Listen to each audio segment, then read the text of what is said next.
Ready start. आज के प्रगतिशील युग में समाज में भिन्न भिन्न विचारों के लोग हैं जो अपने उद्देश्यों और विचारों के अनुकूल ही अपना जीवन भी व्यतीत करना चाहते हैं और ऐसी सूरत में एक परिवार में सब लोगों का अथवा बहुत अधिक लोगों का साथ रहना असंभव है।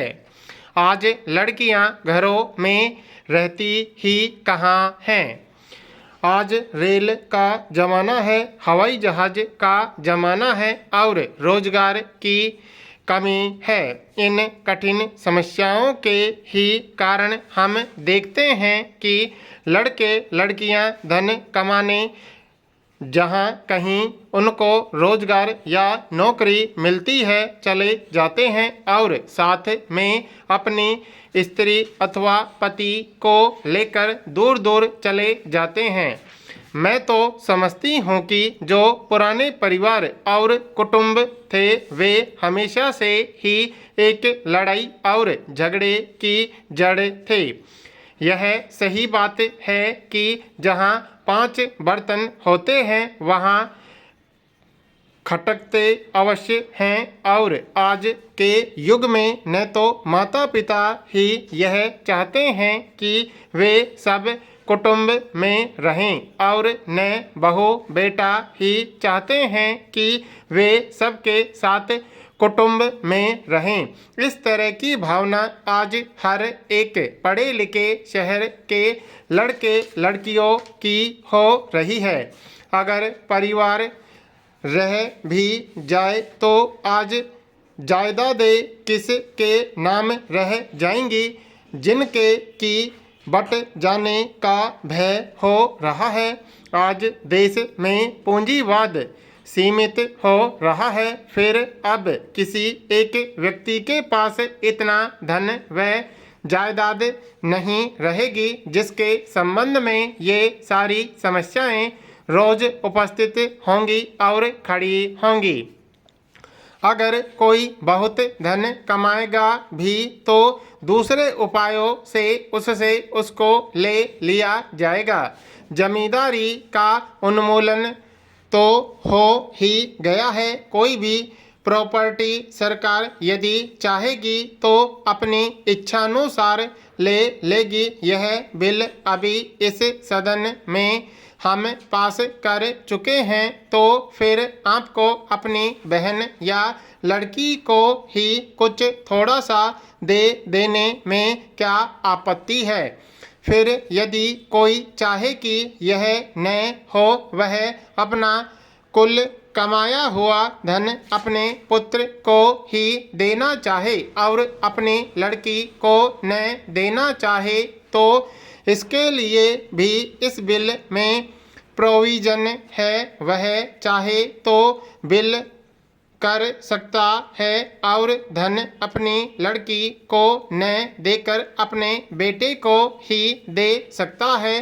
तब फिर इसमें क्या डर की बात है। यह कहना गलत है कि स्त्री धन की रक्षा नहीं कर सकती। सरकार जब कानून बनाती है तो कहती है कि मजदूरों के साथ न्यायपूर्ण व्यवहार करो, तो यह जिम्मेदारी सरकार के ही ऊपर आ जाती है कि वह स्वयं न्यायपूर्ण मालिक बने। किंतु मैं आपको बतला देना चाहूँगा कि पब्लिक सेक्टर में भी सरकार की ओर से न्यूनतम वेतन निर्धारित किया गया है। हमारे महाराष्ट्र में और मध्य प्रदेश में कोयला खानों में काम करने वाले मजदूरों को काफ़ी मेहनत करनी पड़ती है, धूप में काम करना पड़ता है। उसी तरह से मैग्नीज की खानों में भी, जो अपने देश का एक बड़ा महत्वपूर्ण उद्योग है, मजदूरों को परिश्रम से काम करना पड़ता है। हमारी हिंदुस्तान की सरकार ने 3 साल पहले उनका वेतन निर्धारित किया। आप जानते हैं कि जो मजदूर होते हैं उनको खाने को भी ज़्यादा लगता है, तो इतने में वह कैसे पेट भर सकते हैं।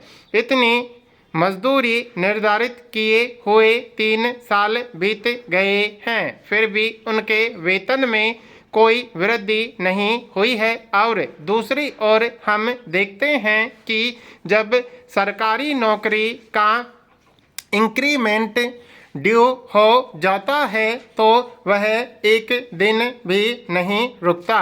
वह कहने लगता है कि इस महीने में इंक्रीमेंट था, इस महीने की पगार में उसे शामिल क्यों नहीं किया गया। दूसरी तरफ मजदूरों की वही मजदूरी है जो कि बहुत साल पहले निर्धारित की गई थी। महंगाई बढ़ती जा रही है, अगर उसके वेतन में वृद्धि न के बराबर है।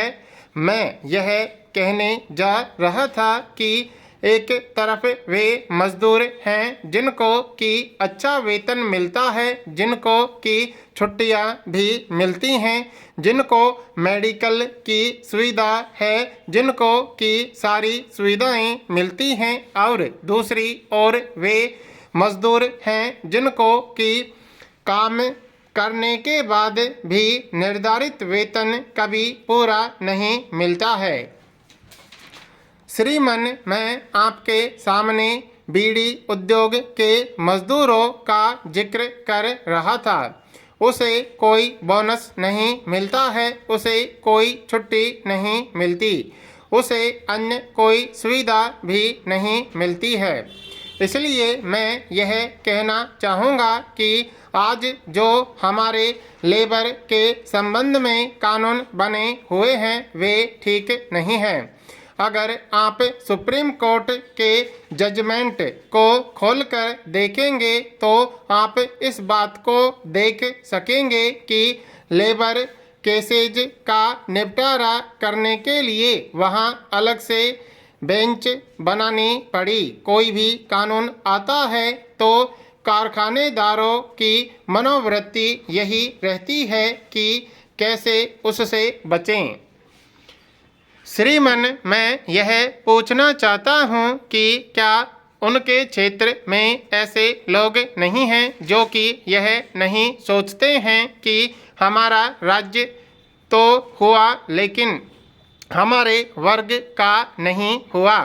वह इसलिए ऐसा सोचते हैं कि कुल आमदनी में जो वृद्धि हुई उसमें उनको हिस्सा नहीं मिला। और आप देखें कि आज कोयला उद्योग में कितनी आमदनी बढ़ी है, शक्कर उद्योग में कितनी आमदनी बढ़ी है। इस उद्योग में केवल 70 करोड़ रुपए की पूंजी लगाई गई थी और इस उद्योग से एक साल में 50 करोड़ रुपए का मुनाफा कमाया गया है। यह उद्योग केवल 45 खानदानों के हाथ में था। इसी तरह से तेल उद्योग में, सीमेंट उद्योग में और दूसरे उद्योगों में बहुत आय हुई है।